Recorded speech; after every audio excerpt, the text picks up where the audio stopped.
Hey guys, Hamster Wheel here with a new video, and welcome to episode 2 of the Classic Armory.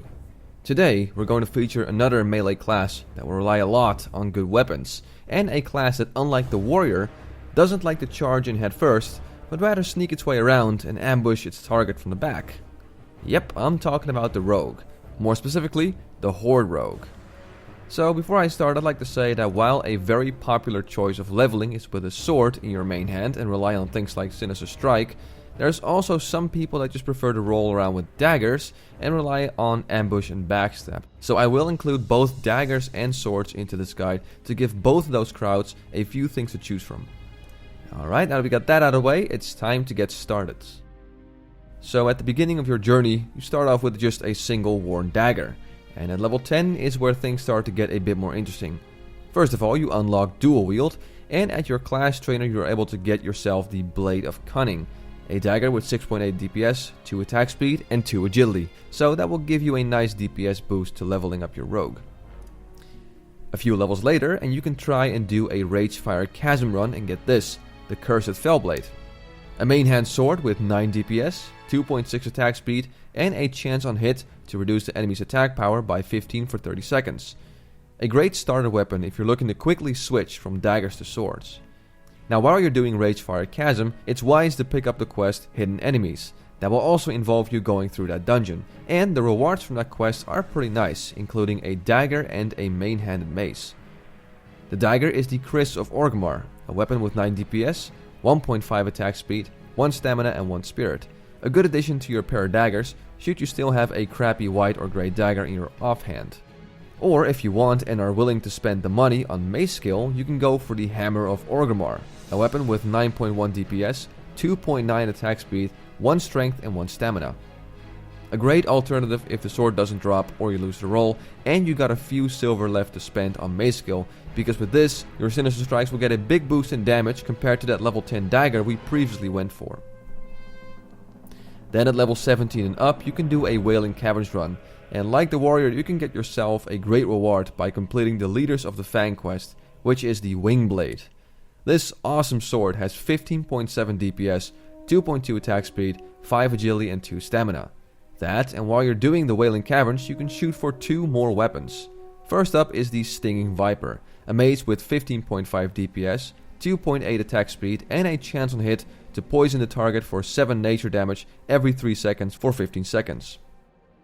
And should you still want to have a better offhand, or you want to stick with the daggers, then the Wailing Caverns also drops this, the Tailspike, a green dagger with 11.11 DPS, 1.8 attack speed, 2 strength and 2 agility. A couple of levels later, you can try your luck in a Shadowfang keep run if you're still focused on the daggers or you want a better offhanded weapon. The Meteor Shard offers you 18.3 DPS, 1.8 attack speed, and a chance on hit to blast the target with 35 fire damage. All in all, a decent offhand combined with your blue sword or mace, or also a great main-handed weapon if you're dagger spec. It is a little challenging to get, but it's a good weapon to keep in mind if you're going to tackle that dungeon anyway. Then in your mid-20s, I recommend you go to Blackfathom Deeps for this, the Outlaw Sabre. A great sword that has 18.7 DPS, 2.7 attack speed, and provides 15 extra attack power. And the great thing is, it's part of a quest, so no luck involved with drops, chance, or rolls. It's an amazing sword that I recommend every sword spec rogue to get who's in their mid-20s.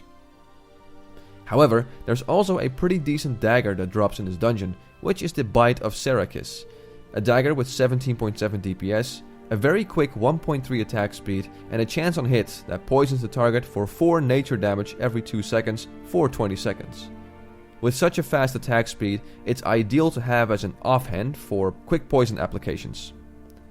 Another dagger to look out for is one that drops in Razorfang Crawl, which is the Swinetusk Shank.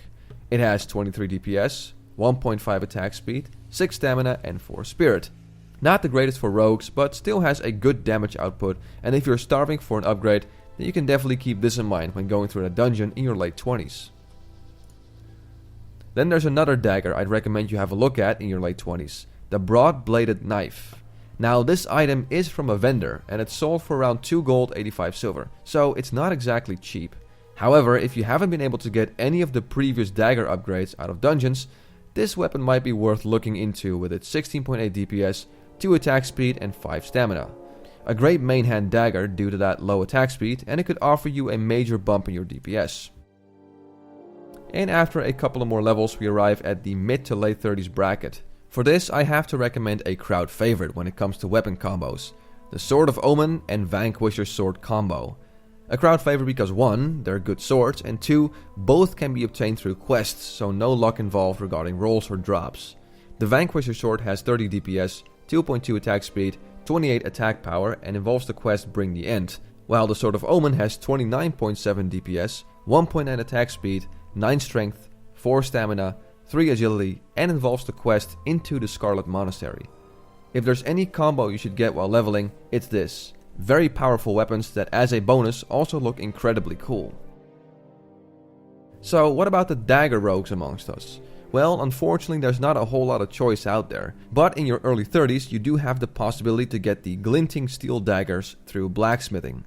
It has 18.7 DPS, 1.5 attack speed and gives 12 attack power, and the mats are pretty cheap, so should you be starving for an upgrade you can take a look at this. In the late 30s bracket, however, there are 2 nice daggers for you to look at. The first one is the Coldrage Dagger, which drops in Razorfen Downs from the last boss. It has 29.67 DPS, 1.5 attack speed, and it has a chance on hit to launch a bolt of frost at the enemy, causing 20 to 30 frost damage and slowing movement speed by 50% for 5 seconds. Fun fact, if you do manage to get this and you plan on doing some serious raiding, hold on to it. You'll eventually need this at Visitus in Ahn'Qiraj to help freeze him up because of that proc. The other dagger is the Silent Hunter, which might not be as good, but it's still a decent dagger that has 23.1 DPS, 1.8 attack speed and 7 agility. On top of that, this is not a drop in the dungeon, but you can get this through a quest called Call to Arms. Then we get to the mid to late 40s bracket, and we're going to start off with this, the Thrash Blade.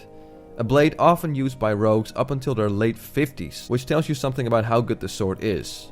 It has 35.2 DPS, 2.7 attack speed, and has a chance on hit to give you an extra attack on your next swing.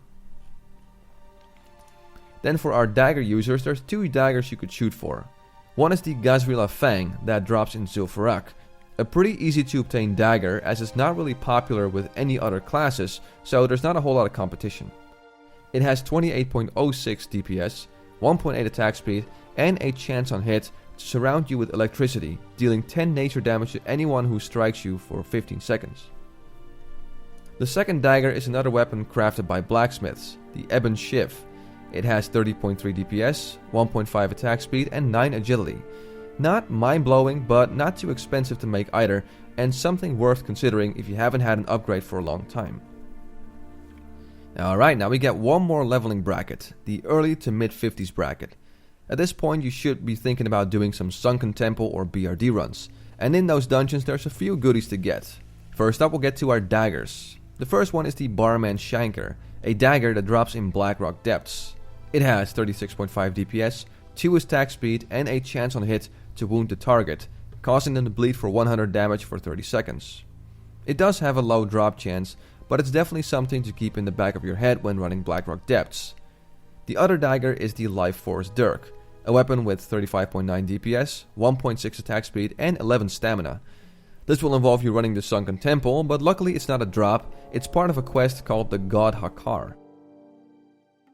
Then last but not least, I'd like to give a quick mention to the Lord General Sword. It's only slightly better than the Thrash Blade, but it's still worth mentioning. It has 36.9 DPS, 2.6 attack speed, and a chance on hit to increase attack power by 50 for 30 seconds. Not a bad chance on hit at all if you ask me, and normally I just tell you to go to the auction house and bag yourself a Crowblade, but again, I have no idea how expensive that item will be on Classic in the early stages, so I'd rather stick with this for now. And there you go folks, a wide selection of daggers and swords to pick up for your rogue as you make your way from level 1 to 60. I hope I was able to give you rogues a few nice recommendations out there, and as always, I want to thank you for watching this video. I'm Hamsterwheel and have a good one.